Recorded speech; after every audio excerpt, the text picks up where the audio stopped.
A study by the Institute of Economic Affairs has found that British foreign aid is being spent on projects in wealthy parts of the world like China, Mexico and Malaysia, and a group is urging the government to urgently re-evaluate its priorities. Now, some of the initiatives being funded by British foreign aid apparently include cycle lanes in Mexico City and a project to promote a traditional form of all-female opera in Shanghai. Do you think that's fair when there are so many of us struggling here, or do you think it is our responsibility to give back to other countries? Jonathan, what do you think?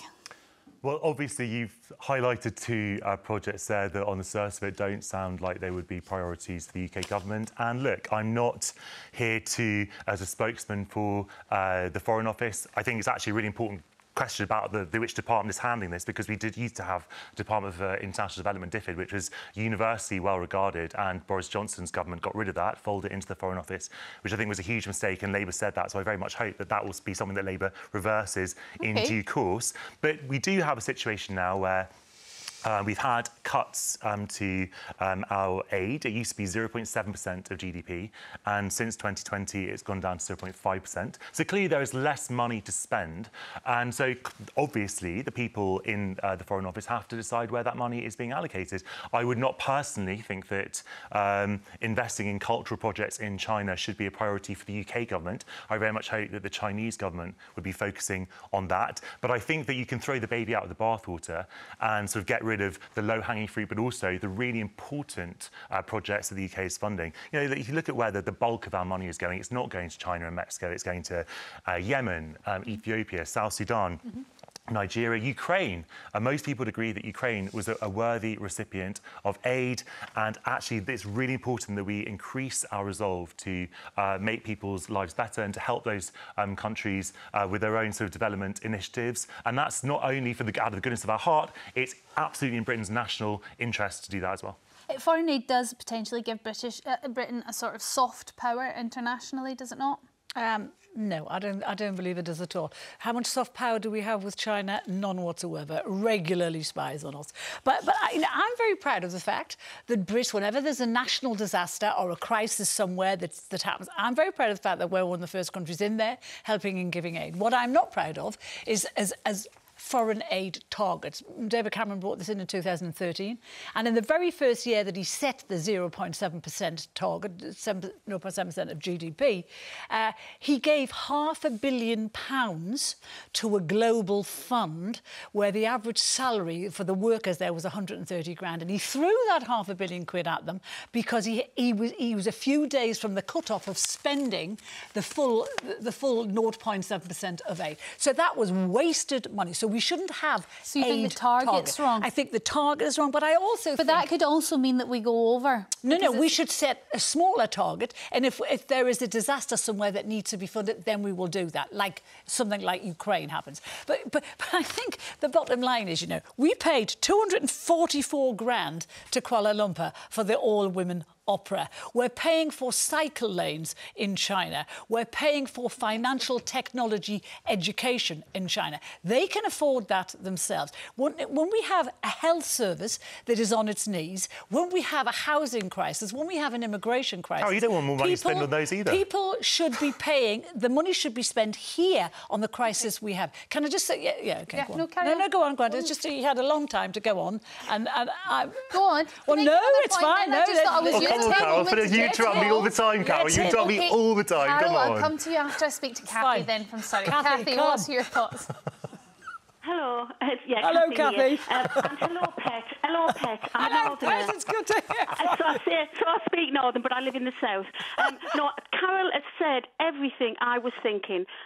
Do you know her other point? Because that would be great. I had another point, Kathy, but she interrupted me and I never got it out. The aid budget needs to be reduced drastically. Why? We're giving money to India, who has a space programme. Yes. We're giving money to China. We're giving money to all. What? I'm a pensioner who's just missed out on my winter fuel this year. I'm just over the threshold. I'm right in the middle, and I needed that. Why aren't they giving it to the people in this country, the people who are struggling to find housing, for the NHS, for the to get doctor's appointments? We spend... I don't know where this money is. There must be some money pit somewhere because the government are spending, in the short period they've been in power, they're spending money like that's gone out of fashion. Okay, but Cathy, like a man with no arms. Do you take Jonathan's point, though, that actually, OK, so we're spending it in areas perhaps we shouldn't? Mexico, India, China are always areas that maybe come up with a bit of conflict. But the 5 main places that we send the money to, South Sudan, Ethiopia, various other places, they do need the money. And maybe we do have a responsibility to give it to them. Yes, we do, up to a point. Yes, up to a point. Definitely up to a point. But I think we're just going overboard with everything. And the money is just going, from my point of view, to all the wrong sphere. They haven't got the priorities right. This country has to come first. And then, secondly, to the people who genuinely need it, not to pay for these cycle lanes and women's opera and goodness knows what. It's just I get so annoyed about it. But it's not an either or, is it? It's a both and. Look, the government has different ways of raising money. I actually was against the means testing of the winter fuel payment. I think that a lot of pensioners will lose out unfairly because of that. But the government is choosing to make these fiscal rules that sort of limits its ability to borrow. It's obviously hemmed itself in on various tax rises. There are ways that government can spend money on the most needy in this country and abroad as well. If this country is in the dire straits that Rachel Reeves would have you believe, why are we giving 15 billion quid to other countries? She's told us we're in a massive black hole. Because she's mentioned all the things you've just mentioned there. If that is the case, why are we giving 15 billion quid? Do you know, some of these, and what I wanted to say to Cathy before, another one of the things they're giving away to is Shenzhen. They're funding rural craft exhibitions and they're funding their temporary cycle lanes in China. I mean, we need money here. We have kids living in poverty here. We have people who don't have a house to live in, and we're giving 15 billion quid away. Carole, whenever we talk about... Sorry. I want to get into as many calls as we can. Cathy, thank you. Sheila from West Lothian, what's your view on this? Exactly what she's been saying. I have always thought charity begins at home, and I think that overseas aid is ridiculous. This country still gives aid to countries that are independent. Well, they wanted independence. Let them have the independence. Don't rely on us. And we should get rid of a lot of foreign aid, I'm afraid.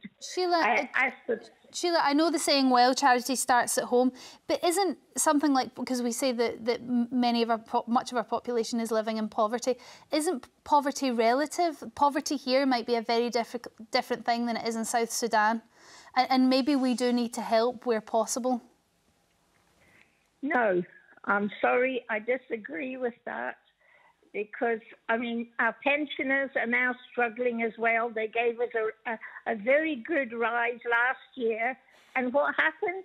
They put up the water rates. They put up our care lines. We're worse off. And they put a line on our income. And we now have to pay income tax. After paying income tax all our working lives. Sheila's right, you know, you can totally sympathise with her. You know, and having just had the fuel allowance taken off, and we know that fuel prices are going to go up by 10% this winter. So yet again, the most vulnerable in our society. And you say it's relative, Storm. It's relative. You know, it's relative to people here. You know, you've worked all your life. You've earned a half-decent wage. Then you retire on a pension. That is not very much a month. It's about 800 or 900 quid a month. It's very hard to live on, and it's very hard to work out how. Carole, do you think that the British national interest is served by seeing other countries who are already incredibly poor sink deeper into poverty when we could do something to help them? I think the great thing that I think we should be spending money to help countries become independent, to help them feed their people, which is what that's exactly what this is meant to do. Yes, but not the amount of money. Especially when I've just given you an example of what happened when Cameron was in power. He threw money. But that was a misallocation of funds. That wasn't. It wasn't about the principle itself. There are always going to be enough projects that can benefit from British money. He had set a target, and he hadn't spent all the money by the time the target was up. And that was a failure of DFID. But I think we also. How many times do you think that happens? But coming back to what Sheila said, also, Storm, there is a kind of an issue which Carole will hate me saying, but the UK does actually bear an extra responsibility based on its past about how we exploited so many of the world's resources over the years, and we do actually owe a lot of these countries something. OK, Sheila, thank you very much for your call. Janice from Essex, what's your view on foreign aid? Do we need to cut it? What I think is we really do need more transparency with it. Yes. If money is going to places like India and China, I mean, that's ridiculous for a start. But what we have done over decades and hundreds of years, we have taken from these poor countries and we've given very little back. Yeah. And my problem with it is we don't know who it actually goes to. Exactly. You see the adverts where there's still no water from. I mean, we're in the 21st century, and people can't start even access water. So where is this aid going? I don't think British people, we're generous. I don't think we'd have a problem. Well, but I think we've got a problem where it's going to go. She's spot on, because a brown lot of envelopes. But Janice, but hold on, Janice, you referred to areas that maybe we colonised and we took from, maybe a country like India, for example, and we are giving money back to them foreign aid. There's obviously a lot of poverty, a huge amount of poverty in India. But it does have a space programme worth, what, 14 billion? That is the But there's also huge wealth inequality as well. Exactly. So is it our responsibility to give back because of what we've done in the past? Is it our responsibility to give to the poor in that country because the leaders aren't sharing it out equally? Where is our responsibility in that, as far as you're concerned? Well, as far as I know, I think India has fresh water. It has infrastructure. There are a lot of African countries that we've been, and we are really going for it now with getting our cobalt and our minerals, and we're still not putting back, and we're leaving them lands desolated. So what is going to happen? All that is going to happen is we leave people desolate, they will come here. Janice is right. No, and the piper's going to come to call. Okay. Janice is right in the sense that we give a lot of money to countries where corrupt governments keep the money. They don't pass it on to the people. Now, that's where we have to be cleverer about how we give money and who we give it to, because a lot of the despots in these countries put it in the right way. So I'm hearing from you that actually you don't have a problem with foreign aid and helping other countries and helping solve poverty. You have a problem with how we are doing it. I have a problem with how we're doing it, and I have a problem with targets. All right, Janice, thank you. Sharon from Staffordshire, what's your thoughts on this? Good morning, Storm. Hi. Good morning, Carola. Morning. Good morning, Jonathan. Hello. And Carole, I think Carole is absolutely fantastic. Saying everything that we're all what we're all want to say. Now, why are we sending foreign aid to countries like China and India that have got the most billionaires anywhere else? And also, do we know where this money's going that we're sending to them? Well, we do now, apparently all-female opera and cycling lanes. No, but I think the politicians pocket it. We don't know where that money's going. We do not. So well, there are instruments on the ground that are meant to that are there to sort of monitor that money and to sort of make sure it's being implemented and it's not going the wrong place. Sometimes there can be failures. No, just a minute. Can I speak for a second, please? Yes, very quickly. Just 1 minute, Jonathan. I saw on YouTube where there was a politician from Africa. I think his child is at university in London, and he's showing off his watch, having champagne showered all over him. You tell me where that money's come from, then. You tell me where that money's come from. Well, I mean, it doesn't. Like, both things can be true.